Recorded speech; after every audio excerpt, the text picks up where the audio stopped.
Study of laws NGS पिथमी APU and civil जज channel में सभी का स्वागत है। इस चैनल के माध्यम से समान अध्ययन हेतु मध्यकालीन इतिहास पढ़ाया जा रहा है। मध्यकालीन इतिहास में दिल्ली सल्तनत के प्रमुख वंशों में गुलाम वंश के शासकों के विषय में पूर्ण रूप से या संपूर्ण तथ्यों को पूर्व के वीडियो में पढ़ाया गया। अगला वंश खिलजी वंश के महत्वपूर्ण शासकों में जलालुद्दीन खिलजी के विषय में पूर्ण रूप से पूर्व के वीडियो में पढ़ाया गया। वर्तमान में अलाउद्दीन खिलजी के विषय में पढ़ाया जा रहा है। अलाउद्दीन खिलजी के सैन्य अभियानों के विषय में पढ़ाया जा रहा है, जिसमें से कुछ महत्वपूर्ण सैन्य अभियानों को पूर्व के वीडियो में पढ़ाया गया है। जिन अभ्यर्थियों को मध्यकालीन इतिहास दिल्ली सल्तनत के गुलाम वंश व खिलजी वंश के शासकों के विषय में पूर्ण अध्ययन करना है, पूर्व के वीडियो को देख कर सकते हैं। अलाउद्दीन खिलजी के अगला अभियान पांड राज मदुरा, जो सन 1311 ईस्वी में, इस समय यहाँ के शासक वीरपांड थे। इसमें जो आक्रमणकर्ता थे वो मलिक कफूर थे। सुंदर चोल ने अपने भाई वीरपांड से सत्ता प्राप्त करने के लिए गृह युद्ध कर दिए। सुंदर चोल ने अपने भाई के विरुद्ध सेनापति मलिक कफूर से सैन्य सहायता मांग की। मलिक कफूर को पांड राज पर आक्रमण करने का सुनहरा मौका मिल गया। मलिक कफूर ने बल्लाल तृतीय की मदद से पांड राज पर आक्रमण कर दिए, जहां वीरपांड के साथ भीषण युद्ध हुआ। इस युद्ध में लंबे संघर्ष के बाद वीरपांड पराजित हो गए, लेकिन वीरपांड को बंदी नहीं बनाया जा सका। मलिक कफूर पांडराज से धन लूटा, लेकिन पांडराज को अपने अधीन नहीं रख सका। दक्षिण भारत में एक पांडराज था जो कभी भी अलाउद्दीन खिलजी की अधीनता स्वीकार नहीं किया था।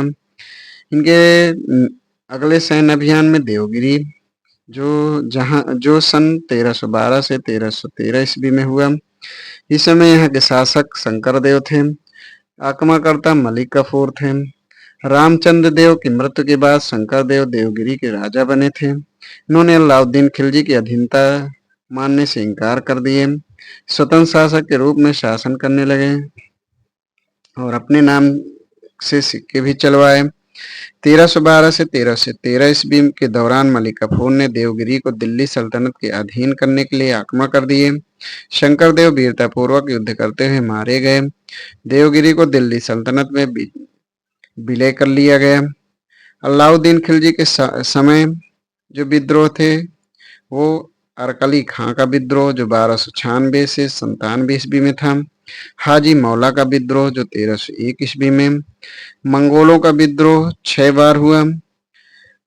अरकली खां का विद्रोह 1296 से 1297।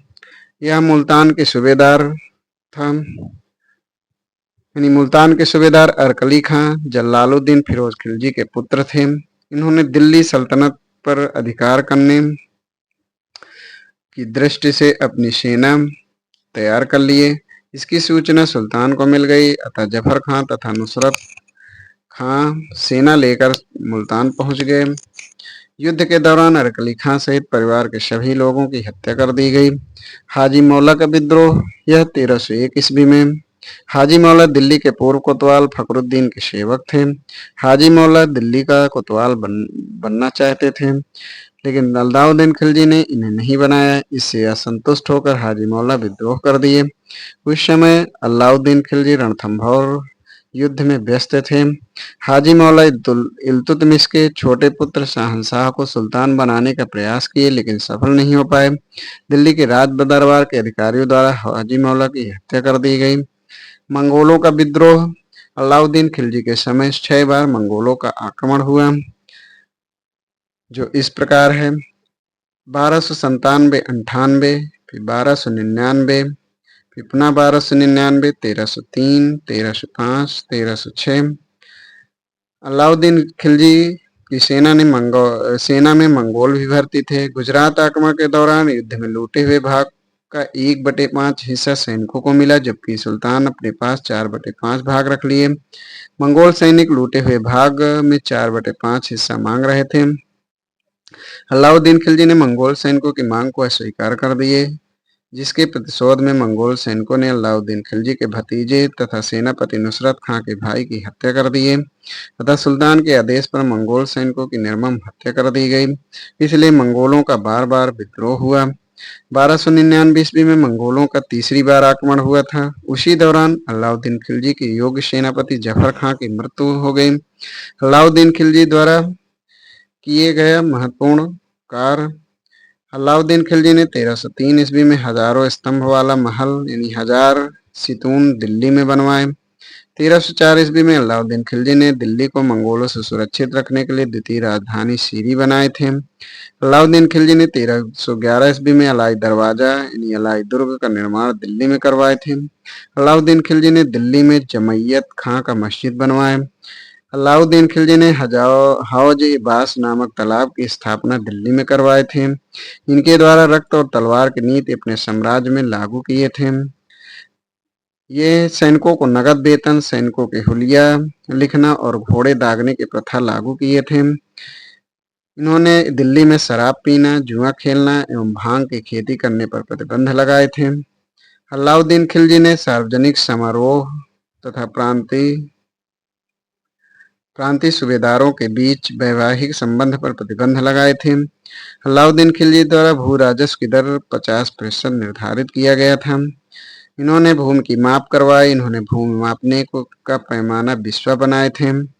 इनके यह दिल्ली के सल्तनत के पहले सुल्तान थे जिन्होंने राशनिंग व्यवस्था लागू किए थे। इसके अंतर्गत अकाल के समय में प्रत्येक घरों में आधा मन अनाज मुफ्त में दिया जाता था, जो 8 केजी होता था। अलाउद्दीन खिलजी बाजार नियंत्रण व्यवस्था लागू किए थे। इसके अंतर्गत लागत के अनुसार वस्तुओं का मूल्य निर्धारित किया जाता था। अलाउद्दीन खिलजी ने अपनी प्रजा के ऊपर आवास यानी गृह कर तथा चराई कर यानी जो दुधारू पशुओं पर लगाया जाता है ये लागू किए थे।